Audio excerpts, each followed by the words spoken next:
నమస్తే, నేను సిరి. ఇప్పుడు చూస్తున్నట్టయితే క్రికెట్. సో, నిన్న మనం చూసాము ఛాంపియన్‌షిప్ ట్రోఫీ అయితే మనం గెలవడం జరిగింది.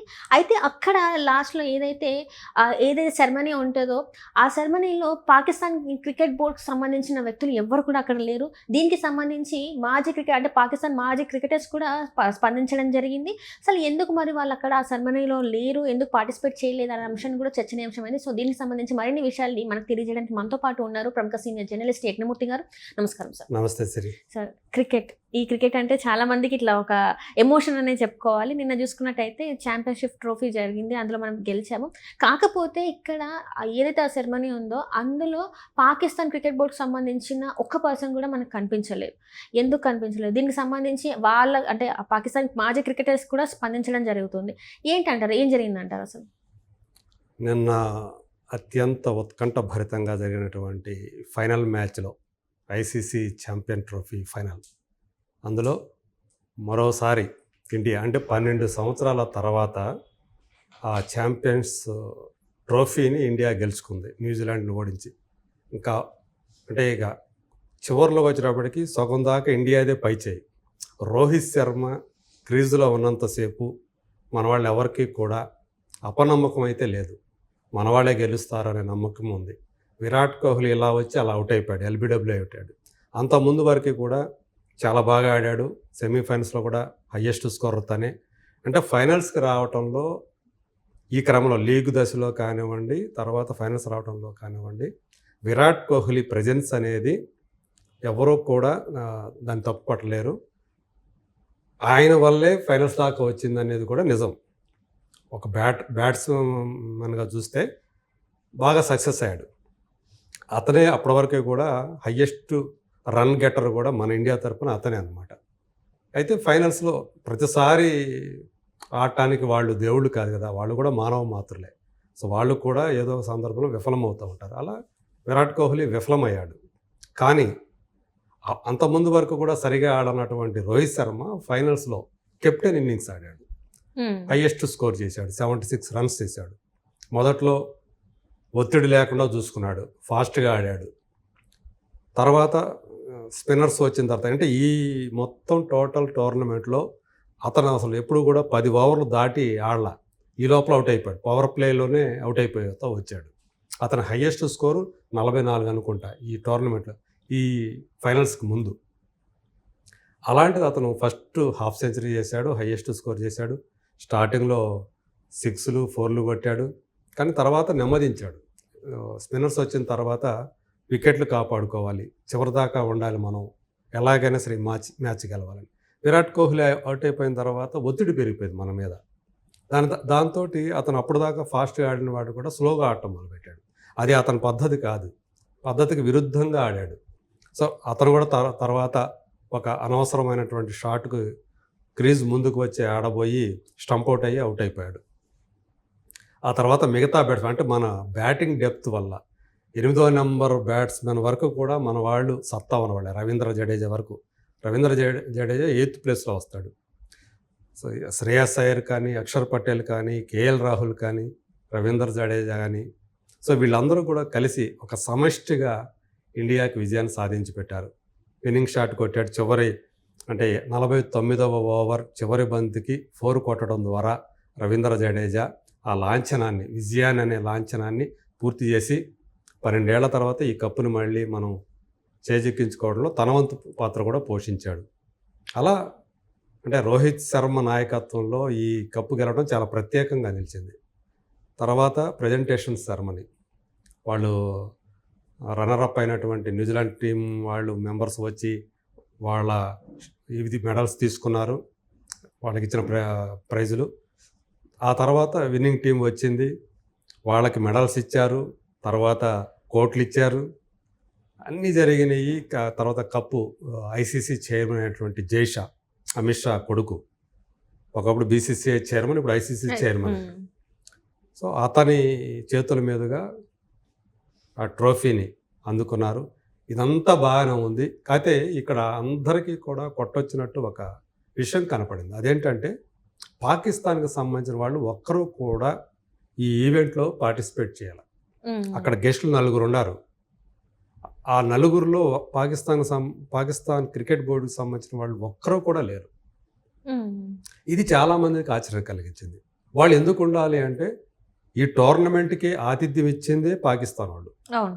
దానికోసం వాళ్ళు ఆల్మోస్ట్ 1300 కోట్ల రూపాయలు, మన ఇండియన్ కరెన్సీలో చూసుకుంటే 1300 కోట్ల రూపాయలు ఖర్చు పెట్టారు. 1300 వాళ్ళ కోట్ల స్టేడియాల పునర్నిర్మాణానికి, మాడిఫికేషన్స్కి. సో మళ్ళీ అంత బాగా మళ్ళీ ఆ డబ్బులు తగ్గట్టుగా మనకి ఖ్యాతి పెరుగుతుంది ఇంటర్నేషనల్ లెవెల్లో.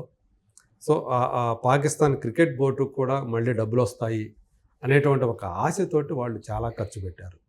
కానీ చిత్రం ఏంటంటే ఆతిథ్య జట్టే ఒకే ఒక్క మ్యాచ్ ఆడింది వాళ్ళ దేశంలో. వాళ్ళు సెమీఫైనల్స్ కూడా రాలేకపోయారు. లీగ్ దశలో ఇండియా ఆడాలంటే దుబాయ్కి వచ్చి ఆడాలి. మన దగ్గరికి వచ్చారు, ఓడిపోయారు. వాళ్ళ దేశంలో ఫస్ట్ ఒక మ్యాచ్ ఆడారు సౌత్ ఆఫ్రికా తోటి, ఓడిపోయారు. తర్వాత ఇంకొక మ్యాచ్ వర్షార్పణమైంది. అందువల్ల వాళ్ళ దేశంలో అంటే మొత్తం ఒక గ్రూప్లో 4 జట్లు ఉంటే ప్రతి జట్టు అవతల దాంతో ఒక్కొక్క మ్యాచ్ ఆడుతుంది. అంటే 3 మ్యాచ్లు ఆడుతుంది. అలా ఒక మ్యాచ్ మాత్రమే ఆడి ఓడిపోయింది. ఇంకొక మ్యాచ్ దుబాయ్లో ఆడింది ఇండియాలో.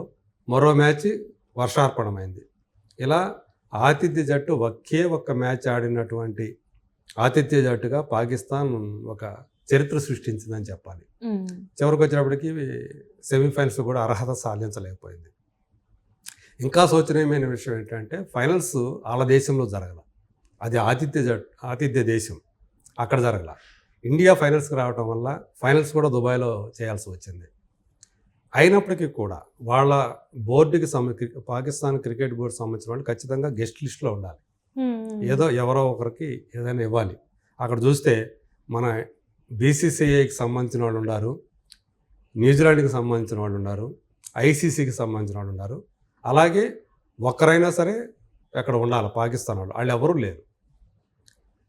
విషయం ఏంటంటే దీని మీద ఆ Pakistan cricket board chairman Naqvi అనే అతను పొలిటీషియన్ కూడా. అతనికేవో పార్లమెంటు సమావేశాలు ఉన్నాయి కాబట్టి తాను ఈ సెరమనీకి రాలేకపోతున్నానని ముందే సమాచారం ఇచ్చాడని చెప్పేసి చెప్తున్నారు. చీఫ్ ఆపరేషనల్ ఆఫీసర్ అని ఉంటారు, ఆపరేటింగ్ ఆఫీసర్, సివిఓ అంటారు కదా. అతను యాక్చువల్గా దుబాయ్లో ఉన్నాడు. మరి ఆయన అటెండ్ అవ్వాలి కదా. అతను అటెండ్ అవ్వాల్సి ఉంది. మరి అతను కూడా రాలేదు, అతను కూడా పిలవలేదు. అతన్ని వచ్చాడు కానీ పోడియంకి పిలవలేదు అన్నట్టుగా చెప్తూ ఉన్నారు. దీని మీద షోయబ్ అఖ్తర్ వరల్డ్లోనే ఇప్పటి వరకు కూడా అత్యంత వేగంగా బౌలింగ్ చేసినటువంటి క్రికెటర్గా చరిత్ర సృష్టించాడు అతను. అంటే 163 గంటకు 163 కిలోల వేగంతో బంతిని విసిరాడు అతను. అదే ఇప్పటి వరకు కూడా హయ్యెస్ట్ స్పీడ్. అలాంటి ఫాస్ట్ బౌలరు పాకిస్తాన్ సృష్టించినటువంటి గొప్ప ఫాస్ట్ బౌలర్ అతను ఒకడు. ఈ విషయాన్ని పాయింట్అవుట్ చేసి ఎందుకు పాకిస్తాన్ వాళ్ళు వెళ్ళలేకపోయారు, దీని వెనక ఏముంది, ఇది ఎంత అవమానం మన వాళ్ళకి అని చెప్పి అతను దుయ్యబట్టాడు. సోషల్ మీడియాలో అయితే పాపం పాకిస్తాన్ క్రికెట్ బోర్డు దగ్గర డబ్బులు పేదదైపోయింది. ఎందుకంటే స్టేడియా నిర్మాణానికి, పునర్నిర్మాణానికి డబ్బులన్నీ అయిపోయినాయి.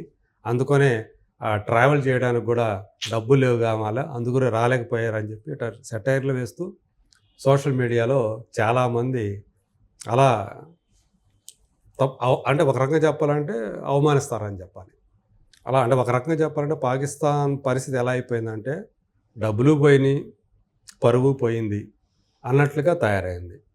ఇది కనీసం సెమీఫైనల్స్కి రాలేదు, నాకౌట్ దశలోనే వెళ్ళిపోయింది. ఒక్కటంటే ఒక్క గెలుపు సాధించలేకపోయింది.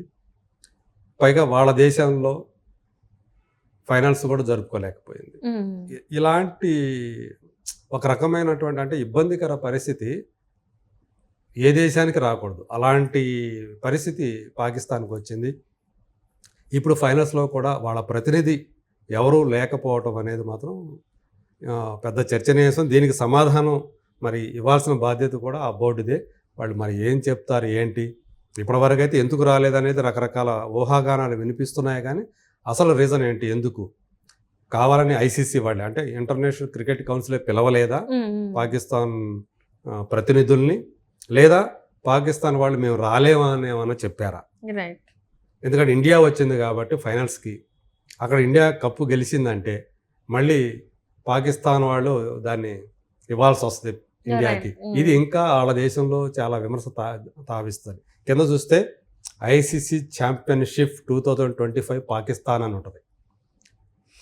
ఆ దాని మీద మన ఇండియా వాళ్ళు అదే టోర్నమెంట్ పెట్టుకొని ఛాంపియన్ చేస్తూ సెలబ్రేట్ చేస్తూ అదంతా సంబరాలు జరుపుకున్నారు. సో అందువల్లే ఇప్పుడు ఇదంతా కూడా పాకిస్తాన్కి సంబంధించి పాపం ఒక విషాదంలో ఉంది అనేటువంటి మాటలు ఎక్కువగా వినిపిస్తూ ఉన్నాయి. సో మనం అనుకున్నట్టు ఏం ఆన్సర్ వస్తుంది ఏంటి అనేది చూడాలి. Right sir. Thank you so much. Thank you.